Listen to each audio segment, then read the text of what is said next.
Ayan, thank you very much guys sa mga nakatambay dyan, sa mga sumilip-sulimilip, sa nagtamsak, maraming salamat. Salamat sa ating mga sponsor, Super Chatter Channel member. O, salamat kay Ma'am Nuli Ramos, ang ating huling sponsor. O, kahit anong oras pwedeng mag-sponsor, comment-comment lang o kaya message. Salamat guys, nakasurvive tayo sa YouTube araw-araw. O, marami kasing nagchismis kung tayo daw ay sinungaling.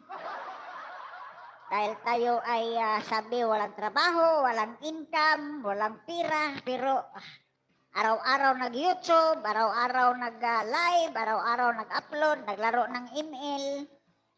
Tapos maraming gadget. So, sabi nila sinungaling daw tayo kahit walang tayo.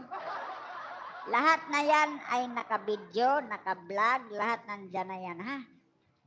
Yung mga sponsor natin na hindi natin sinabi, dahil may dahilan. Sila mismo nagsabi na wag mo lang sabihin ang pangalan ko. Wag mo nang banggitin na ako ay nag-sponsor sa'yo kasi baka mamaya marinig sa mga marites, mag-chismis na yan, magagalit na naman yung mga anak ko. Kadalasan kasi guys, sa ating mga sponsor, mga senior citizen.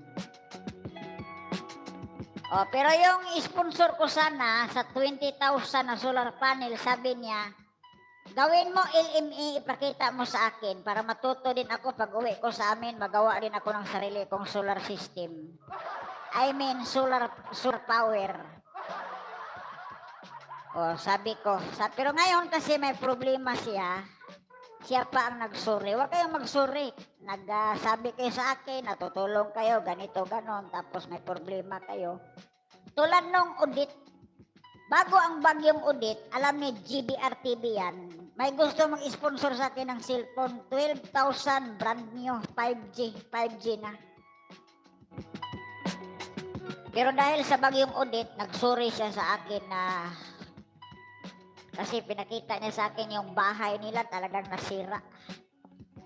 Buong Pilipinas nasisira. Walang problema yan.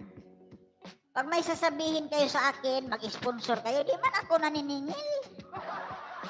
Di ko naman kayo sisingilin na, uy, sabi mo mag-sponsor ka sa akin, nasaan na? Hindi ako nasisingil. Hindi naman yan utang eh. Yan ay galing sa puso ninyo. Gusto nyo kong tulungan. Pero pag magka-problema kayo, huwag nyong pilitin. Tulad ng kaibigan natin, okay? So, yung pinadala niya sa akin, 500, kasi pinakita niya yung so pinakita ko sa kanya dalawa, buy one, take one. Ewan ko kung kailan yung makarating, baka pizza 30 na o pizza, o kaya first week sa next month na darating yun. Alam nyo guys, magsabi lang tayo ng totoo. Totoo yung sinasabi natin, pero kahit totoo yung sinasabi natin, huwag nating asahan na lahat ng sinasabi natin na totoo, para sa kanila totoo din.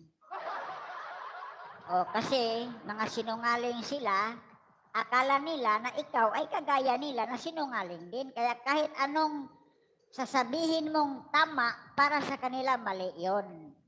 Kahit totoo yung sinabi mo, sabihin nila sa'yo sinungaling ka. Ang sa akin kung sino yung, basta ako okay lang sa shout out din sa ating kaibigan, ha? Hindi lang daw siya magpa-mention. Okay lang yan. At least, alam ko, taos puso mo yung sinasabi, pero may problema kasi sa personal. So, personal talaga na problema. Tumawag nga sa akin. Hindi ko sabihin na kung babae, lalaki, o taga-sino, o taga-saan siya. Basta may problema lang siya na dumating sa iyang buhay. Ganun lang yun, ha? Ayan, maraming salamat guys. Thank you very much. Hopefully you can like and subscribe LMA TV Vlog, ang inutil na vlogger from Barangay Basag, Lapu-Lapu City, Cebu. Di man guwapo, pero usong-uso.